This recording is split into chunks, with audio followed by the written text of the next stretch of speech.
Con Viva Tijuana. La familia es la fuente del amor, de los valores y de la fe. Con Viva Tijuana, un programa que te ayudará a vivir las virtudes humanas, sociales y religiosas, al rescate de la familia. Con Viva Tijuana, al rescate de los valores.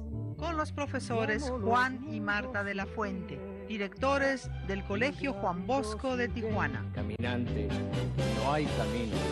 Muy buenos días, ¿cómo estamos en este domingo de julio? Es un domingo muy bonito, es un domingo previo a una celebración.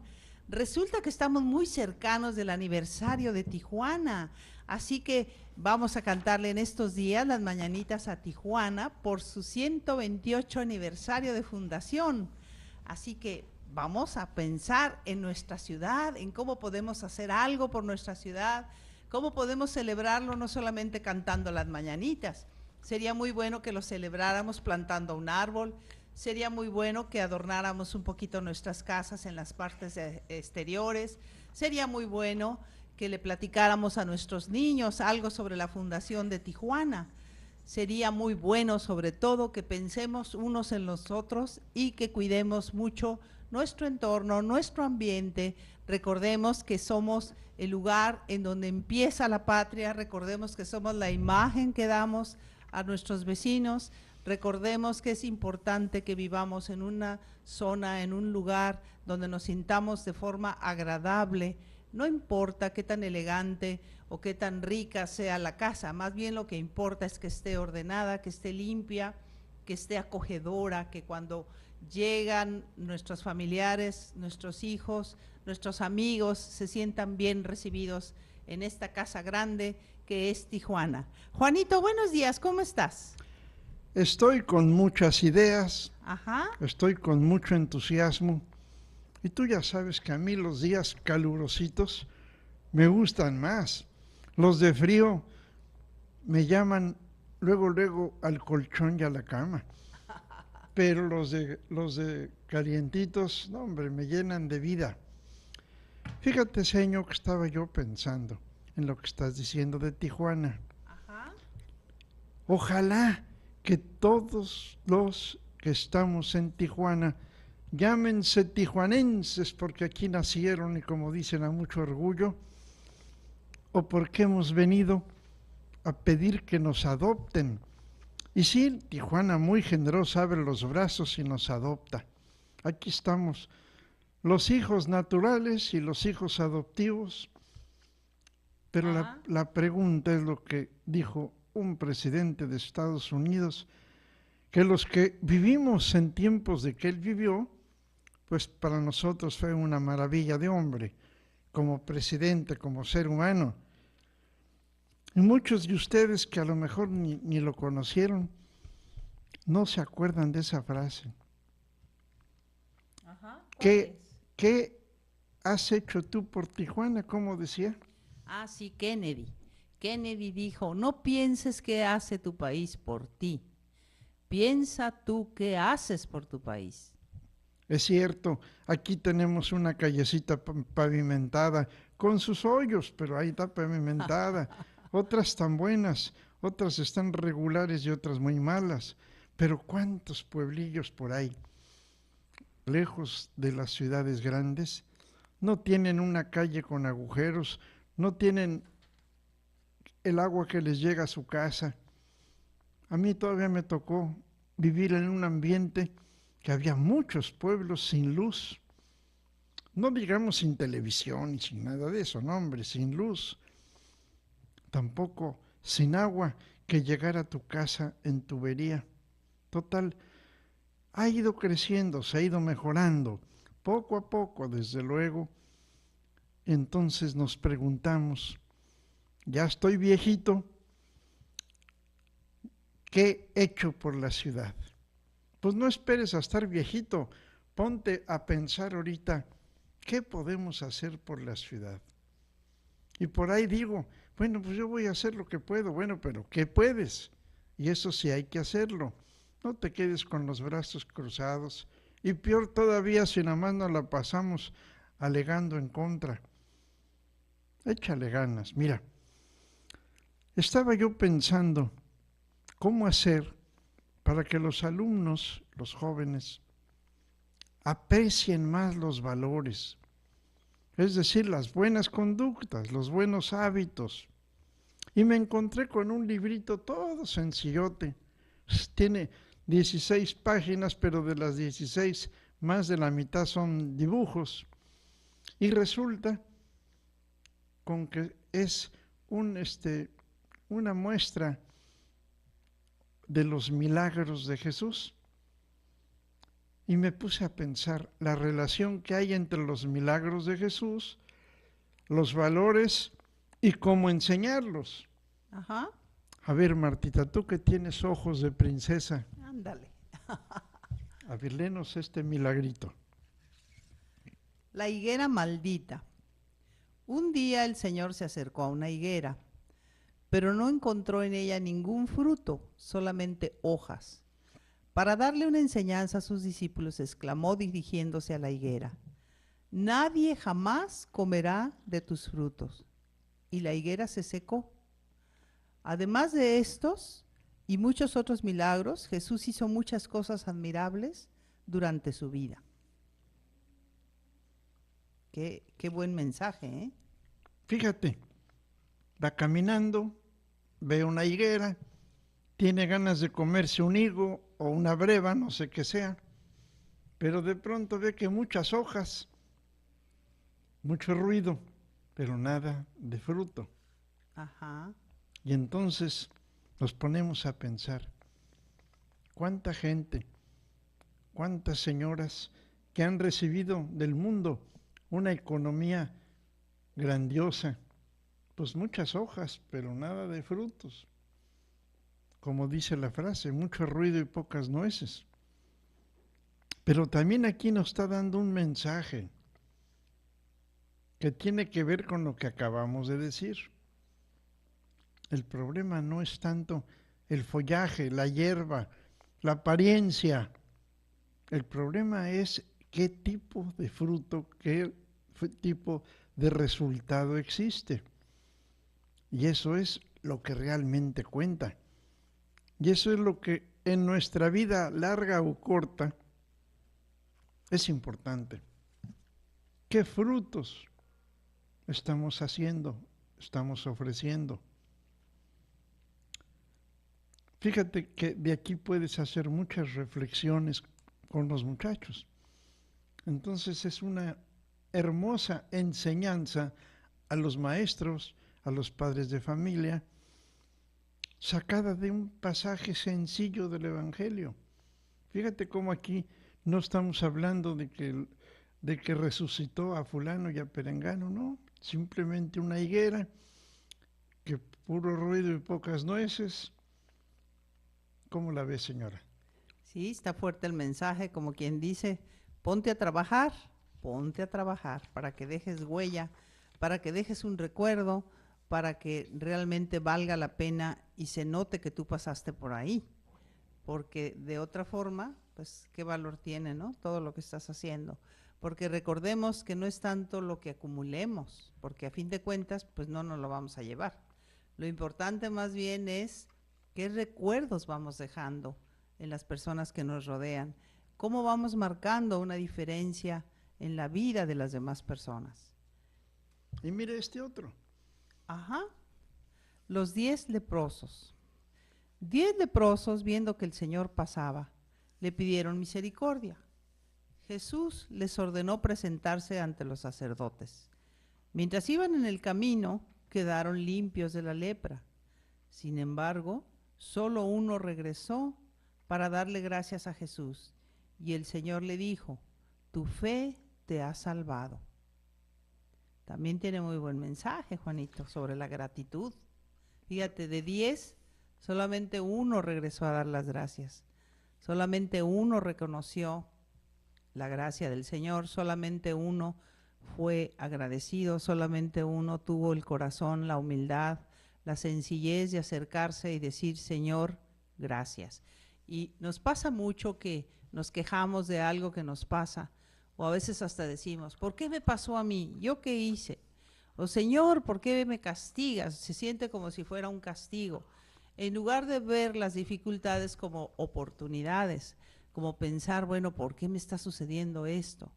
¿Por qué Dios permite que me esté sucediendo esto? ¿Qué tengo que aprender? ¿O qué mensaje me deja? A veces necesitamos un jaloncito de orejas y a veces necesitamos, más bien siempre necesitamos ser agradecidos, porque todo lo que tenemos y que nos llegó gratis no lo agradecemos.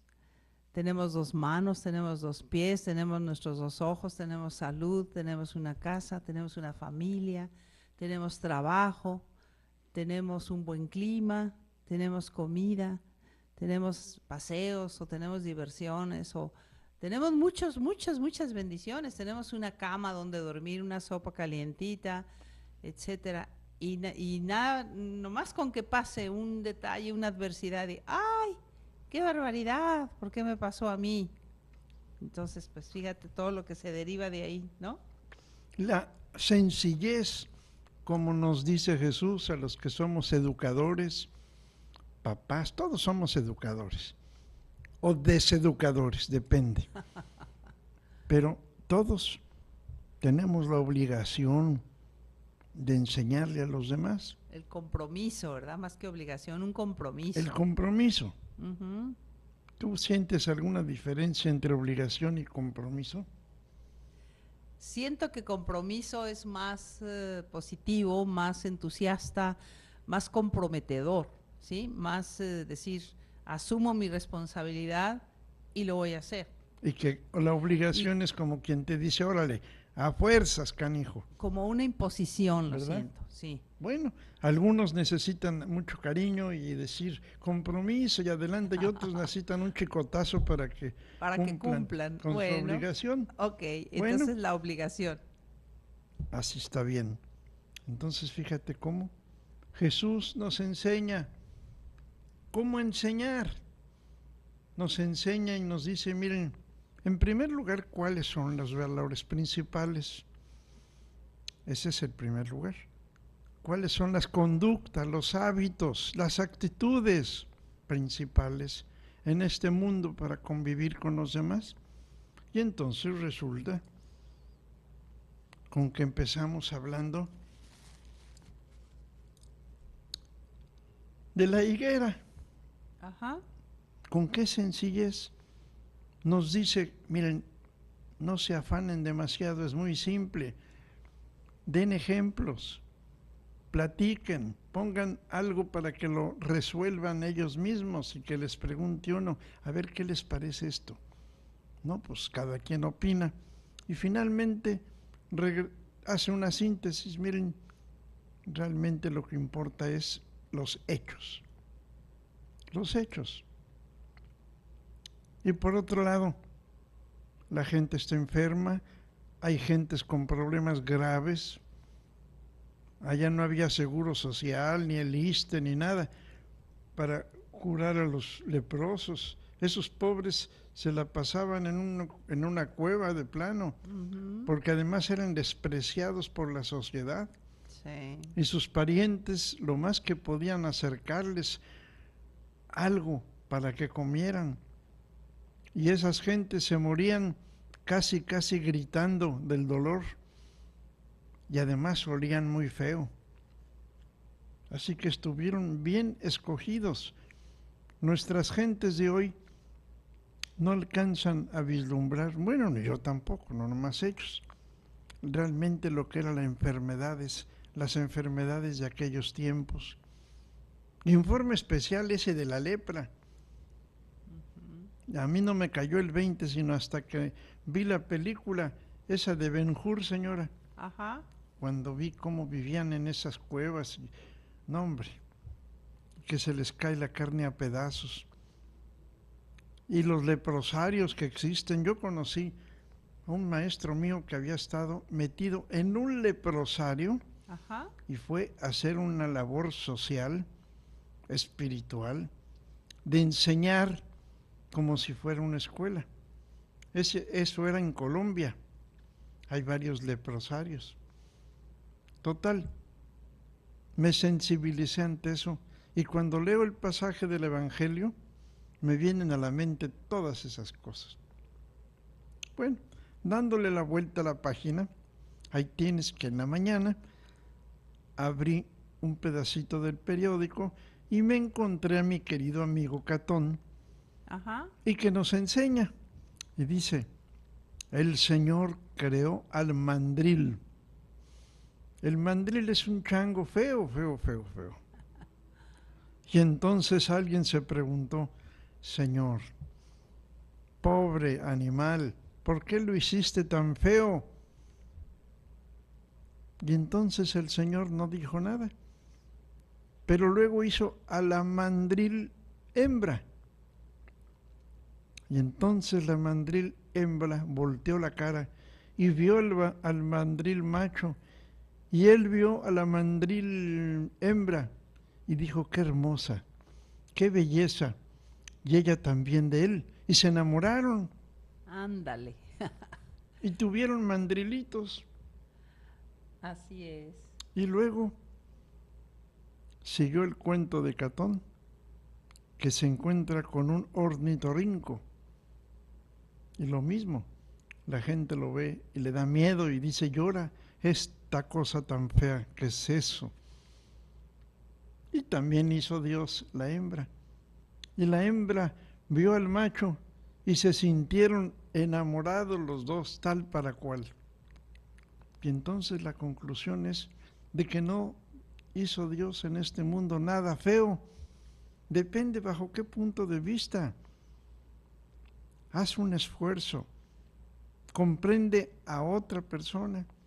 A lo mejor ellos dicen que el feo eres tú Así es. y ni cuenta nos damos, Así es, Juanito. porque estamos volteando la cara para ver pura gente que se parezca a nosotros, y entonces ahora sí decimos, mira qué guapa, mira qué hermosa. Pues sí tú, pero a ver, pregúntale a un mandril o una cosa de esas, a ver qué. Así que cada tuerca con su tornillo. Así es. En fin, son reflexiones que no hay que perder. Son reflexiones que también sirven para que nuestra mente no esté cerrada, como en una caja, No, ábrete, ponte a pensar que hay algo bueno en todo lo que veas, pero depende donde le busques. Algo hermoso, depende cómo lo encuentres. Y así es la vida. En este mundo hay que ser más empáticos, más comprensibles, y entonces no hay tanto problema. Pero ¿qué se requiere? Pues se requiere esfuerzo, se requiere educación, se requiere cultura. Siguiendo los capítulos que estábamos hablando la vez pasada y varias otras, que les había yo dejado la tarea de leer los Hechos de los Apóstoles. Ya me imagino que los que me hicieron caso se encontraron con que estaba nada fácil, que parece un librito chiquito, pero está lleno de aventuras, lleno de anécdotas, que son 28 capítulos que los lee uno con mucha dificultad y que de pronto se pierde uno con tanto nombre y tanta cosa, que los primeros 8 capítulos, los primeros capítulos está lo que pasó simple y sencillamente, y que ahí Pedro toma la delantera, toma el mando que Jesús le dio, y también para muchas cosas, para hablar, para explicar de qué se trata. Pero también se animó un día e hizo el milagro ese, señora, junto con Juan, de que curaron a un cojo que estaba en el mero templo. Ahí pedía limosna en una puerta que se llamaba La Hermosa. Y sin embargo, después de muchos años que estaba el cojo ahí pidiendo limosna, lo levantó y empezó el otro a decir, bendito sea Dios, ya no estoy cojo, y empezó a brincar y a saltar. Pasan esos 8 capítulos, 9, empieza la figura de Pablo. Y Lucas, que andaba medio de secretario de Pedro, bueno, digo secretario por decir que apuntaba lo que pasaba, cuando conoce la personalidad de Pablo y que a Pablo lo mandan los apóstoles mismos, que vaya al norte, a Antioquía y en aquellos lugares a convertir a la gente, a convertir a los judíos, no digo en cristianos porque la palabra no se conocía, pero en seguidores de Jesús y total en cristianos después. Y allá va Pablo, con todo su entusiasmo, con todo su ardor, con todo su esfuerzo, su constancia, y se pasa ya de ahí en adelante toda su vida consagrada a predicar, a hablar, a decirles a los judíos: señores, ese Señor que en Jerusalén padeció y murió y nos enseñó, hizo milagros y todo, pues ese es el Mesías, no hay otro, ni va a haber otro. No estén pensando que el Mesías va a ser un generalazo que va a vengarse de todos y nos va a hacer a los judíos dueños del mundo. No, señores, Jesús viene a enseñarnos que su reino no es de este mundo, que el reino de Jesús, el reino de Dios es la justicia, el reino de Dios es el amor, y ahí significa todo lo que ya sabemos. Pues entonces les costó mucho trabajo, claro, porque era una conversión, es decir, darle la vuelta al camino y decir: no, por aquí no, mi vida ha estado por aquí, y la vida de mis antepasados y de cientos y cientos de gentes, imagínense, más de 1000 años. Y de pronto toma su decisión esa persona y dice: la verdad, el camino del bien es Jesús. Y entonces dejan todo lo que tienen que dejar y se vuelven cristianos. Y especialmente porque se bautizan y sobre todo porque predican, porque hablan, y así van convirtiendo a los demás. Y de pronto se dan cuenta en los otros capítulos que no solamente hay judíos, que también hay otras gentes de otras religiones. Empiezan a hablarles y se da cuenta Pablo que es más fácil convertir a los gentiles, es decir, a los paganos, que a los mismos judíos. Y sigue la trayectoria, hasta que un día Pablo siente pues la inspiración que tiene que venir a Jerusalén. Y la gente le dice: no, no vayas allá, Pablo, está muy peligroso. Pero él sigue su inspiración, llega a Jerusalén ya después de haber pasado, si quieres decir, en los Hechos de los Apóstoles hablamos de casi 20 capítulos, y regresa a Jerusalén, habiendo cristianizado, habiendo evangelizado al montón de gentes en los montones de ciudades del norte, en donde estuvo él, evangelizaba, habiendo estado en el Areópago, en Grecia, en Éfeso, no digamos en Antioquía, en Cesarea, en todo ese norte, con que ya había muchos seguidores, muchos cristianos. Y regresa a Jerusalén y no lo esperan con los brazos abiertos.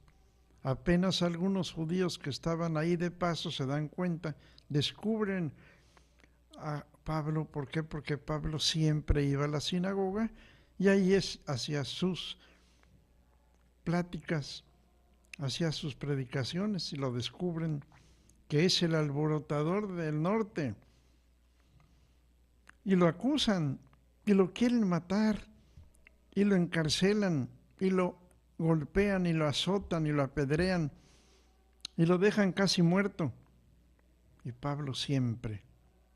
Es muy fácil decir que lo apedrean y lo dejan casi muerto, es muy fácil, pero yo quiero ver a alguien que se lo lleven en bola y que estando un poquitito afuera de la ciudad le empiecen a aventar de pedradas y lo dejan ahí tirado creyendo que ya está muerto. Imagínate esas escenas, Señor. Terribles. Muchas veces no nos imaginamos las cosas como fueron, sino que es muy fácil decir, no, me lo apedrearon. No, sí, pero ponte a pensar cómo fue esa escena. Y que lo dejan al pobre todo lastimado, todo herido, y antes no se murió. Dios lo protegía porque estaba todavía preparándose para otras cosas. Y finalmente lo toman prisionero, lo meten a la cárcel y lo mandan con el jefe que está en Cesarea. Allí es donde estaba el gobernador, el procónsul, el jefe de los romanos. Y después de que lo meten a la cárcel y lo van a matar y todo, él dice, miren señores, ya para acabar pronto, yo soy ciudadano romano. Y cuando dijo eso, pues ya se paralizaron todos, porque decir ciudadano romano era así como decir hijo del presidente de la República. Y entonces dice, apelo al César. ¿Qué quiere decir apelo al César? Quiere decir, tengo derecho por ser ciudadano romano de que me manden a Roma y en Roma que me juzgue el César, el jefe o su delegado. Bueno, pues entonces le dijeron, como tú apelaste al César y eres ciudadano romano, bueno, pues vámonos, si lo embarcan, se lo encargan a un centurión y sale camino a Roma. ¿En qué? Pues en barquitos de aquel tiempo. Aunque le tocó un barco muy grande, porque él mismo habla de que cupieron 267 gentes en ese barco. Pues ya era más, ya no era una lancha. Claro que si lo comparamos con los transatlánticos de hoy, que tienen miles de gentes allá adentro, esa es otra cosa. No, imaginémonos una barcaza donde iban 200 y pico de gentes, de que eran de carga.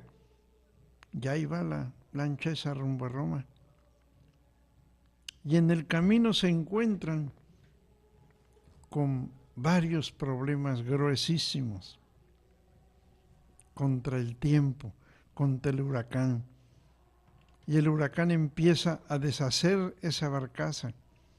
Entonces tienen que cambiar a otra, porque esa ya no aguantaba, y esa se hizo pedazos.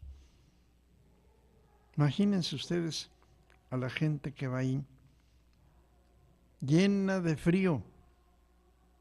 Esa gente que hubo 15 días en el mar recibiendo el huracán, en medio del mar, sin comer, sin beber, con montones de problemas allá adentro. Y así es como fue Pablo rumbo a Roma. Y llegó un momento en que de plano el huracán los llevó a otra dirección, se los llevó de plano. Y fueron a parar a una isla que se llama Malta. De plano una isla que está a medio Mediterráneo. Y siguen navegando. No, ahí se quedan en la isla hasta que pasen los malos tiempos. Y estando ahí, ¿qué hace Pablo? Predicando el Evangelio. Y en una de esas, como tenían frío, agarran las zarzas. Me quiero imaginar, así como que las hojas secas, como las cachanillas, y agarra una grandota y la echa en el fuego para que se calienten. Ay, de buena onda. Pero ¿qué pasó? Que ahí estaba una serpiente venenosa. Y se prende de la mano de Pablo, y toda la gente dijo, Dios mío, pero qué barbaridad. Este ya lo picó la serpiente, se va a morir. Imagínenselo así como es. Porque hay veces que leemos y decimos, y de pronto Pablo agarró eso y le echó allí, y salió una víbora y lo picó. No, espérate, imagínatelo con tu imaginación, cómo fue eso, para aquel tiempo. Y entonces todos pensaban que se le iba a hinchar la mano y pensaban que de plano se iba a envenenar y pues ¿cuál fue? No le pasó nada. Y luego la gente, es que este es Dios, es un Dios. ¡Qué barbaridad! ¿Ver? La ignorancia de la gente. Pero sirvió para admirar la figura de Pablo y para admirar las predicaciones que hacía.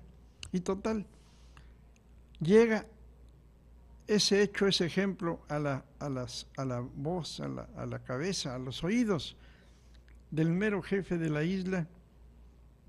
Y entonces él se pone a pensar y dice, yo tengo unos enfermos en mi casa, en mi palacio.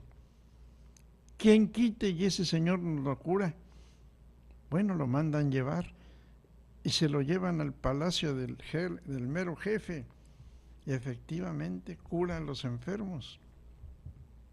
Y entonces ya el jefe, agradecido, apenas hay buen tiempo y buen clima, lo mandan pues de camino por el agua, ¿verdad? Navegando rumbo a Roma. Y después de muchos días, semanas y todo, finalmente llega. ¿Qué le espera?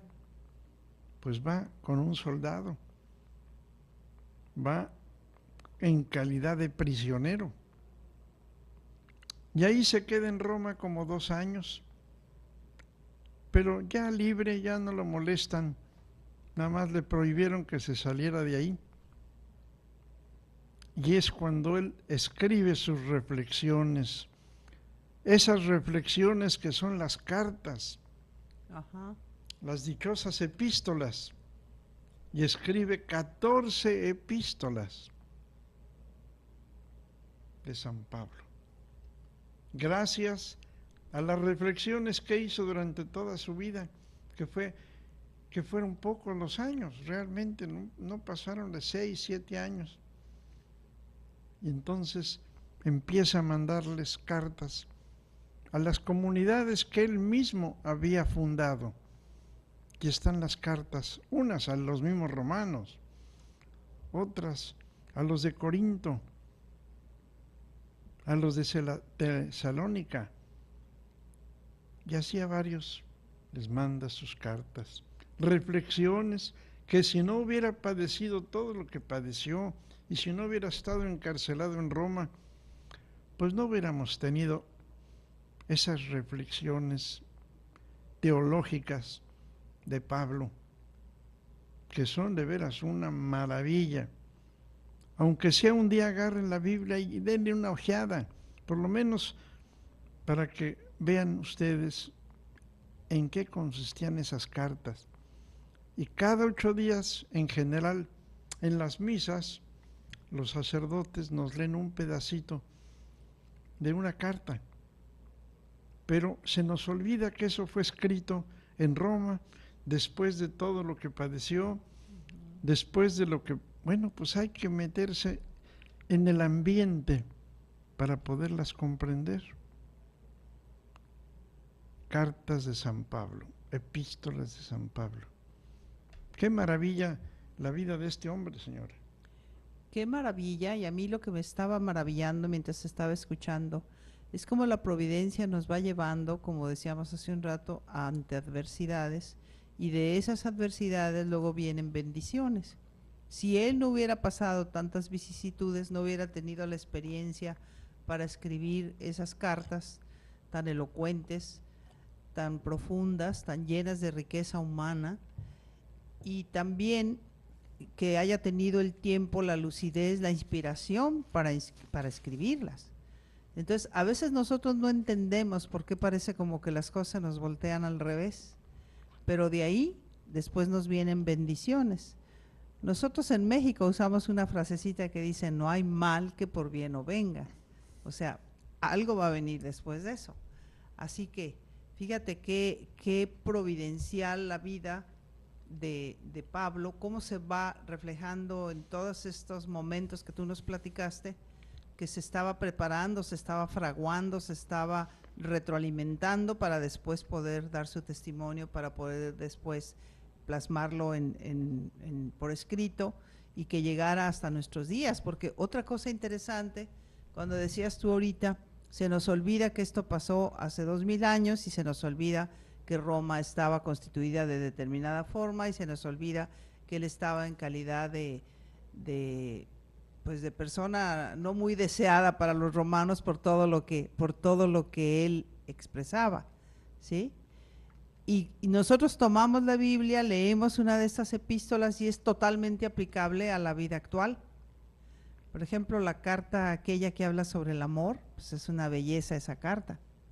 Cada una de las frases... A ver, señora, resúmenos tantito. Te lo estoy pidiendo así a quemarropa y de memoria, pero fíjate que es tan interesante que yo sé que sí te la sabes. No me la sé de memoria, Juanito, pero dice, si no tengo amor, de nada sirve. Si soy como un címbalo que retumba, entonces, o sea, como una campana. Como una campana, pero no tengo amor, de nada sirve. O sea, en el fondo eso es lo que dice esa epístola. No, y si hablo muchas lenguas. Si hablo muchas lenguas, pero no tengo amor, de nada sirve. Como quien dice, si soy una maravilla de este siglo y de todos modos no tengo amor, Ajá. de nada sirve. Porque el amor todo lo puede.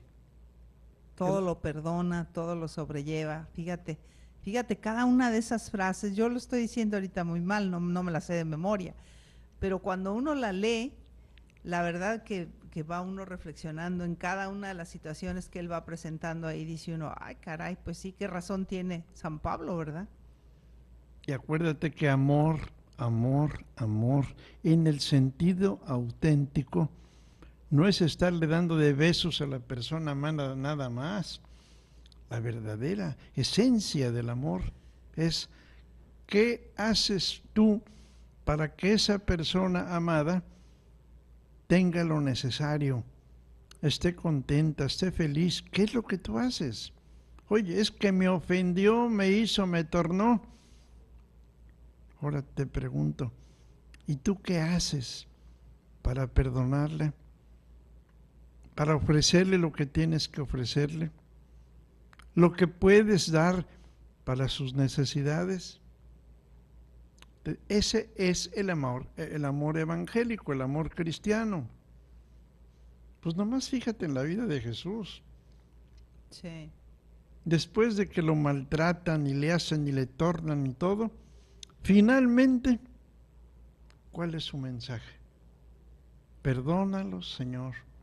No saben lo que hacen. Lo que hacen, sí, cierto.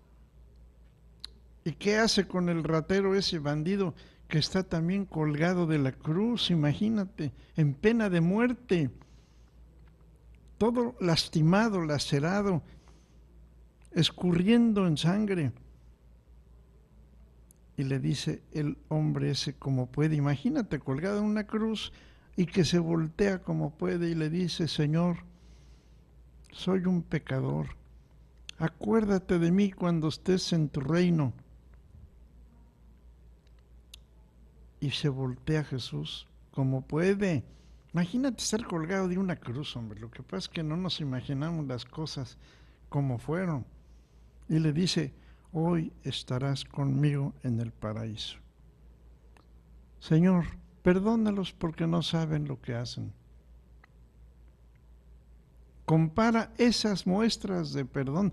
¿A qué vino a la tierra? A dar testimonio de perdón, a dar el mensaje de amor.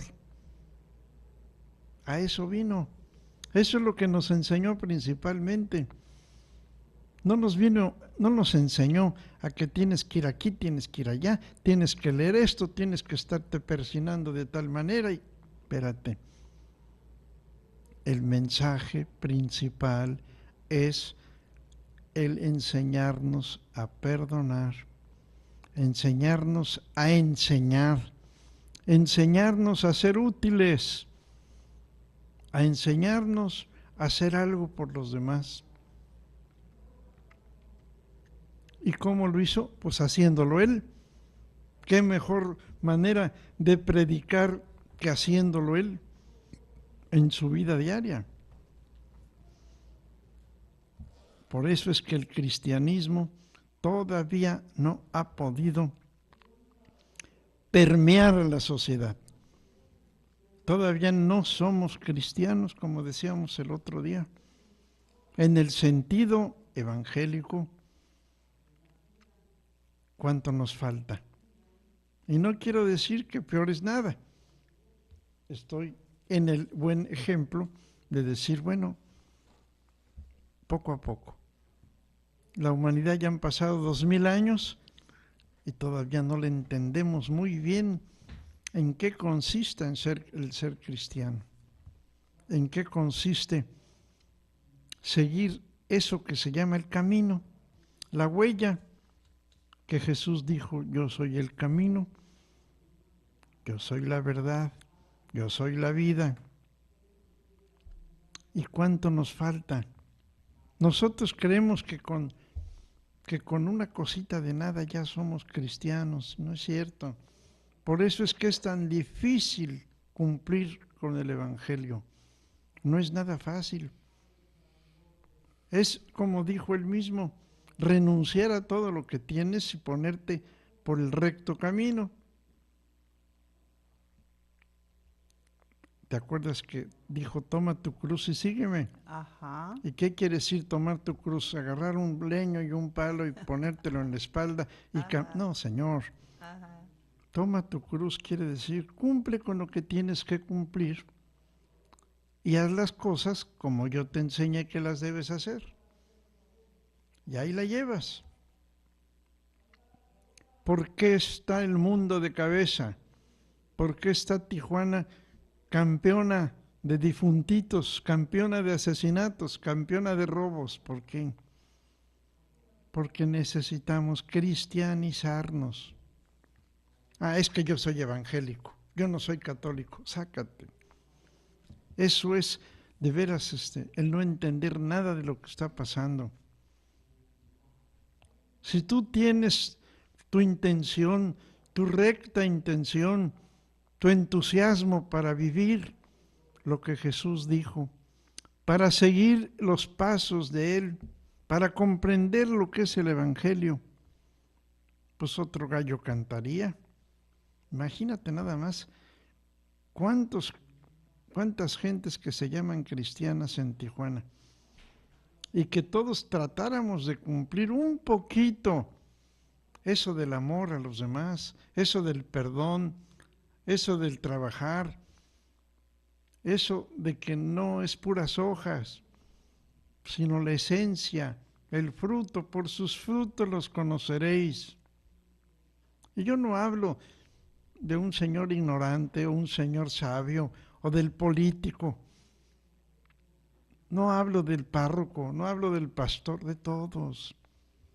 Que cada quien agarre su cruz y siga. Que cada quien se convenza de lo que tiene en las manos, de lo que debe de tener y de lo que debe de hacer. No, pues las cosas caminan de otra manera. Así que entonces, señora, encontré una vez un librito hace mucho que dice: evangelizar a los cristianos. Ándale, está bueno el título. Ajá. Enseñarles a los cristianos que no todo es hojas, ceremonias, estatuas, que lo más importante es vivir de acuerdo a lo que dice el Evangelio. Bueno, ¿y qué dice? Bueno, pues léelo, estúdialo, medítalo, reflexiona. Conócelo. Y cuando vayas a misa, oye lo que te leen ahí. Ajá. ¿O no? Sí, totalmente de acuerdo. Bueno, pues ahí tienes una tarea, señora, muy grande.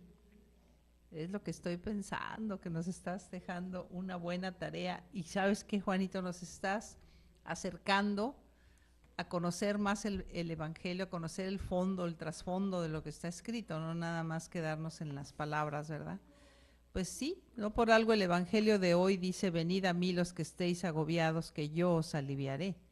Así que pues hay que encontrar en la figura de Cristo, en la cercanía con Él, ese consuelo, ese espíritu, ese ánimo para seguir adelante y esa invitación a seguir su ejemplo.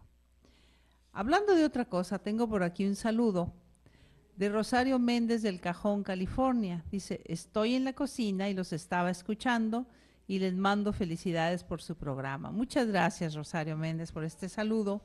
Y también un saludo de Laura Ortiz. Esta señora hace unos pasteles de piña, Juanito, de chuparse los dedos. ¿De veras? Así que le mandamos también nosotros un saludo y le reconocemos esa habilidad que tiene para cocinar muy bien, muy sabrosos, muy ricos pasteles que hace la señora. Y mucha gente ha de comer de esos pasteles. Ándale. Y es un ejemplo de ofrecerle a los demás un rato bonito. Es un ejemplo de amor cristiano. Es cierto. Fíjate que hace un ratito estaba yo leyendo una reflexión que va un poco con lo que estás diciendo. Estamos hablando de San Pablo, de hace 2000 y tantos años. Estamos diciendo cómo él nos quiere enseñar cómo llevar una vida mejor. Y resulta que una de las universidades más prestigiosas de Estados Unidos, la Universidad de Harvard, desde hace muchos años está incluyendo en su programa de universitarios una clase que se llama En búsqueda de la felicidad o cómo lograr la felicidad, algo así. Y tiene un resumen de varios puntos en donde habla de cosas tan sencillas como lo que estás diciendo y cómo hacer más llevadera la vida para uno y para los demás. Yo les prometo que en el siguiente programa vamos a hablar sobre estas reflexiones porque están muy interesantes, pero fíjate, varias son muy sencillas y muy fáciles de aplicar. Por ejemplo, dice, haz ejercicio todos los días por lo menos 30 minutos, porque si tú te retroalimentas haciendo ejercicio, eso te da la secreción de determinadas hormonas que tú vas a lograr estar tranquilo, que vas a tener felicidad, que vas a tener paz. Pero uno de los puntos dice, gasta tu dinero en experiencias, no en cosas. Por ejemplo, gástalo en viajes, gástalo en una reunión con tus amigos, gástalo en cosas que le vayas dejando un recuerdo a los demás, no nada más en acumular cosas. Bueno, son reflexiones muy sencillas, pero muy fáciles de llevar a la práctica y sobre todo que veamos la forma de hacer el bien a nosotros mismos y a los demás para que vivamos felices. Fíjate, son los universitarios que después van a tener en sus manos los negocios, que después van a tener en sus manos tal vez una empresa, tal vez un grupo de personas subalternas. Entonces, es una buena reflexión cómo pensar, cómo vivir mejor tú y cómo hacer que los que te rodean también sean felices. ¿Cómo ves esta reflexión, Juanito? Pues simplemente ese es el verdadero amor. ¿Qué hacer para que el que esté junto a mí o dependa de mí o tenga que ver conmigo esté más cómodo, más a gusto, más feliz? Pues eso es el verdadero amor. Crear memorias en los demás, ¿verdad? Dejarles un bonito recuerdo, una bonita experiencia, un buen ejemplo. Y eso de que gastar en vivencias, gastar en ¿qué más dijiste? Sí, en experiencias, no en acumular cosas. Nada más compra uno lo que necesita, hombre. ¿Y sabes cuántos años llevan haciendo este experimento y esta investigación? 76 años llevan, ¿eh? Y está respaldado en una serie de encuestas y estudios. Está muy interesante. Bien, por hoy ya el tiempo. Yo me voy con un poco de insatisfacción. A ver, platícanos. Tenía yo preparado todo un capitulazo para la educación. Ajá. Y resulta que ya no me da tiempo. Bueno, pues solo Dios sabe por qué. Ahorita, estuvimos hablando de que de veras, nuestros comerciantes son cristianos, de veras, nuestros políticos son cristianos, de veras nuestros maestros son cristianos, de veras que los bomberos y los policías somos cristianos. Bueno, ahí les dejo la reflexión. Pues entonces, ¿quiénes son cristianos? Gulp. Ok, Juanito, pues ya nos dejaste una buena tarea. Que tengan un excelente domingo, que tengan una semana muy productiva, muy llena de momentos de felicidad, que recordemos que de cada uno de nosotros y de nuestra actitud depende cómo vayamos tomando las dificultades que se nos presentan, que no las tomemos como adversidades, que las tomemos como oportunidades. Que Dios los bendiga, los invitamos a que continúen en la programación de Monte María Radio y nos vemos en el próximo programa de Conviva el próximo domingo. Hasta luego. Hoy hasta aquí ha llegado nuestro programa. Recuerda, haz el bien y hazlo bien.